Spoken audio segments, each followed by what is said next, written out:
behind the scenes with future country rock blues kings and queens. Discover them first with Palm Mash TV. Palm Mash TV.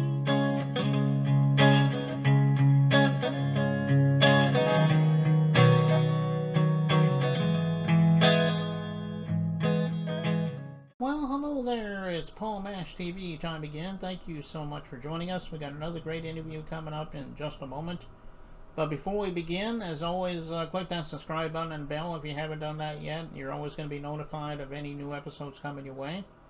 And leave a comment on the comment section, of course. We'd love to hear from you there.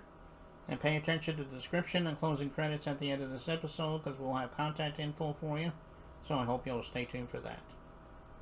From Modesto, California today, we have Joshua from the Obsidian Resurrection. A very awesome band, and Joshua was very good to talk to, and we had a fun chat there. And we're going to get to that interview in just a second, but as always, here's Caden Gordon from The Caden Gordon Show. So don't go away, we'll be right back right after this. It is Caden from The Caden Gordon Show, today's best country mix. Check out my show at thecadengordonshow.com. Okay, we're back. And with us from Modesto, California today, we have Joshua, the bassist for the band Obsidian Resurrection. And I want to thank you for joining us today, Joshua. Hey, how's it going, man? Thanks for having me. Yeah, no problem. We're glad to have you here. Why don't we start off by the usual question I always ask people, exactly how did you discover music? I mean, did you always love music since you were real little, or did you fall into it much later? Anyway, tell everybody about that. With me, yeah, it was kind of something I got into really young. Like my grandmother, she was really into piano and choir, and she played a lot of organ as well at church. From there, I'd say my mom got me into hippie rock. My dad got me into hard rock and just traditional metal. He also played bass in a rock and roll band called Licker, Licker. They're not around anymore, but they did rather well for their time. And he had his own recording studio, and I would mess around with him in his recording studio, and I would mess around with his basses and things like that. And that's what ultimately led to my love of playing bass.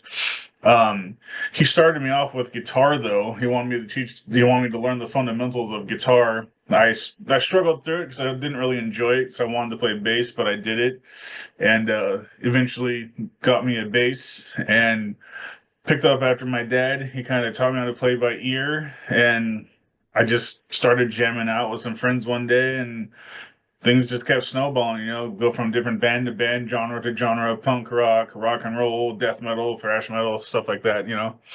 Well, that's quite a journey you have. Excuse me, the journey you had there. It's, I'm sure you got many years ahead of you, so I hope you have good luck with that. Why don't you tell us about some of the influences? I mean, I'm sure there's some metal influences, but maybe you go all across the board. But anyway, tell us about your influences.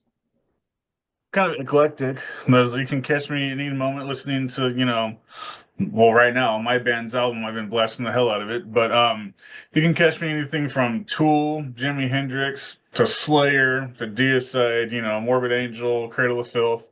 I'm kind of all over the place, but then there's more obscure things like, I love the Rat Pack, things like that. But I also do love a lot of classical pieces. I tend to go to there's a venue called the Gallo over where I live. My grandma has season passes because she retired with their choir there. And we go to the Gallo, I'd say at least once a month, to enjoy, all the classical pieces, Vivaldi, Bach, Mozart, all that stuff. So I'm kind of all over the board. But my personal influences, I would say, I really love Justin Chancellor from Tool, Cliff Burton of Metallica. Of course, my dad, before he passed away, he was a big influence on me. So, my main influences are probably my father, Justin Chancellor, and Cliff Burton, I'd say. Well, that's Robert Trujillo. He's close up there too. He's just phenomenal. I love him too. Okay, well, that's quite a range you have there, because you mentioned everything from Tool to the Rat Pack and Slayer, obviously all legendary bands there. Well, tell us everybody about how we can find your music. I mean, I'm sure it's on all streaming platform, but can we find you on social media? Do you have an official website? Tell everybody about that. As far as an official website, the closest we have is our Bandcamp, the Obsidian Resurrection on Bandcamp. We're on Facebook, we're on Instagram. All of them are at the Obsidian Resurrection. On our Bandcamp, you can hear our brand new debut album streaming. It just came out last Friday, As Darkness Falls. It's been selling quite well, actually. We're actually very, very happy and surprised by the amount of support we've been getting and the amount of incredible feedback, just nothing but positive feedback. So we thank everyone for the past 3 or 4 days of our album being released. Just they're blowing it up for us. And we're also on YouTube, Spotify, Tidal, Deezer, iHeartRadio, all that stuff. We're pretty much everywhere. But our main one for people they can listen to our album and pick it up if they want to is on Bandcamp. Hmm. Okay, well, go out there and get that album today. I know he would really love you for that. And the title track you just mentioned, As Darkness Falls, I'm sure that has a very good story behind it. Tell us a little bit about that song. Song. So this whole album has kind of a storied past to it. This music is actually 25 years old. We were very active from 99 to about 2005. We had record labels scouting us, and one of them was Century Media, a rather large record label. But back then, Century Media was still kind of just starting, and they wanted to hear our demo. I gave them our demo. They loved it. They gave me their business card and said, "Hey, when your album's done, please let us know. We're interested." That kind of conversation. And they then proceeded to help us play a show down in Arizona called Metal Devastation. It's a little metal festival, and so all this music was being written because we were getting ready to record an album, but our vocalist guitarist Dimitri had to move back to Arizona for family reasons. And a bunch of kids just fresh out of high school really couldn't manage to keep it going between California and Arizona, off of our our round table pizza salaries. So unfortunately, we broke up, but we had all this really great music that was just sitting around collecting dust. And then one day, our orchestrator, keyboardist Danny just sent us a text message, said, "Hey guys, we got to get this music done." And almost immediately, we all knew what he was talking about. We needed to finish this Obsidian album. And because it's just a chapter we never finished. There's a book we never finished writing, basically.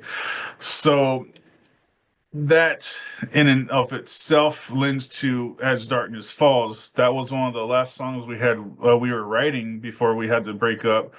Born from Tyranny and As Darkness Falls. They were both the last songs we were writing at the time. Born from Tyranny back then, that was called This Day to Be My Last. That's one of the songs that I personally wrote. And then back then, As Darkness Falls was called Written in Blood. And that song was just kind of like a jam session type song. That's one of the songs we just kind of just jam to and just have fun with. But lo and behold, it became a song. And further down the road in 2020, when we reformed to get this music out here or out to people, Written in Blood was rewritten and became the title track for our album because that we feel musically encapsulates what we are, symphonic death metal or symphonic black end death metal. So that song kind of touches basis on everything we are as a band. And story-wise, lyrically, our vocalist is kind of secretive about how he does his lyrics, but from what I gather from reading it, I think it's about someone being possessed. Okay, well, it's really a great song, and I know you guys are really going to love it, and we'll get to that in a second here. But Joshua, I want to thank you so much for coming on the show today. Come back anytime you want to plug something new. Maybe we'll have you back on sometime. Definitely, man. It sounds good. Okay, well, here it is As Darkness Falls, and it begins right now.